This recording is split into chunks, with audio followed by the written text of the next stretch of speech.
சீனாவின் கண்டுபிடிப்புகளில் மற்றுமொரு திருப்பம்.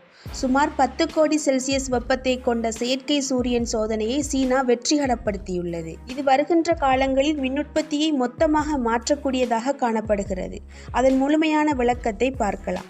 சீனா இப்போது பல்வேறு தொழில்நுட்ப துறைகளிலும் தீவிர ஆய்வுகளை நடத்தி அதில் வெற்றி கண்டு வருவது அனைவருக்கும் தெரியும். தற்போது உலகம் முழுவதும் எரிசக்தி சவால்கள் அதிகம் இருப்பதால் பலவிதமான முன்னேற்பாடுகளை உலக நாடுகள் செய்து வந்தாலும், குறிப்பாக இயற்கை ஆற்றலை பயன்படுத்தி எரிசக்தி உருவாக்கும் தொழில்நுட்பங்களுக்கு உலக நாடுகள் மாறி வருகிறது. இப்படிப்பட்ட சவால்களுக்கு இந்த செயற்கை சூரியன் ஒரு நல்ல தீர்வாக இருக்கும் என்று சீனா நம்புகிறது.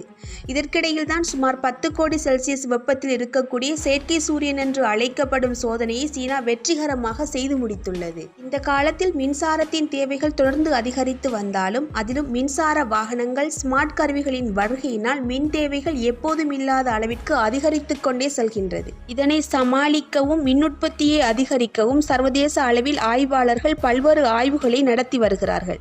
அதன்படி சீனா மின்சாரத்தை நியூக்ளியர் ஃபியூசன் முறையில் உருவாக்கும் முயற்சியில் தீவிரமாக இயங்கியது. அதன் ஒரு பகுதியாக அணுக்கரை இணைவு பரிசோதனையை வெற்றிகரமாக நடத்தியது. ஈஸ்ட் எனப்படும் எக்ஸ்பெரிமெண்டல் அட்வான்ஸ் சூப்பர் கண்டக்டிங் ஜொகோமாட் எனப்படும் இதனை ஆய்வாளர்கள் செயற்கை சூரியன் என்று அழைக்கிறார்கள். ஃபியூசன் எனர்ஜி ரியாக்டரில் உருவான பிளாஸ்மா சுமார் 1000 வினாடிகள் நீடித்ததாக ஆய்வாளர்கள் கூறுகிறார்கள். கடந்த 2023 சீன ஆய்வாளர்கள் இதுபோன்ற ஆய்வை நடத்திய போது பிளாஸ்மா 403 வினாடிகள் இருந்த நிலையில் இப்போது அதனை முறியடித்து சுமார் 1000 வினாடிகள் நீடித்ததாக இவர்கள் கூறுகிறார்கள். இது புதிய உலக சாதனையாக உள்ளது என்று சீன ஆய்வாளர்கள் கருத்து தெரிவிக்கின்றனர்.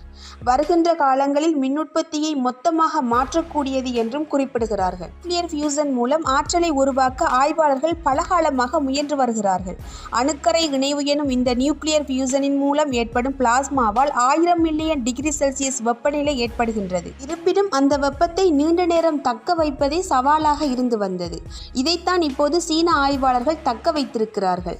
சுமார் 1000 நொடிகள் இந்த வெப்பத்தை தக்க வைத்து இது ஒரு மாபெரும் சாதனை என்று அவர்கள் குறிப்பிடுகிறார்கள். மேலும் இது தொடர்பாக பிளாஸ்மா இயற்பியல் நிறுவனத்தின் இயக்குனர் கூறுகையில், ஃபியூசன் கருவி நிலையான பிளாஸ்மா சுழற்சியை செயற்படுத்த பல ஆயிரம் நொடிகள் அதிக செயல்திறனில் செயல்பட வேண்டும் என்றும், எதிர்காலத்தில் அணுக்கரை இணைவு எனும் நியூக்ளியர் ஃபியூசன் மூலம் மின்சாரத்தை உற்பத்தி செய்வதில் இதன் பங்கு முக்கியமானது என்றும் கூறுகிறார். சர்வதேச ஒத்துழைப்புடன் இந்த ஈஸ்டை மேம்படுத்துவோம் என்றும், இதன் மூலம் வருங்காலத்தில் மனிதகுலத்துக்கு தேவையான ஆற்றலை ஃபியூசன் செயற்பாட்டின் மூலம் எம்மால் எளிதில் உற்பத்தி செய்ய முடியும் என்றும் அவர் கூறினார்.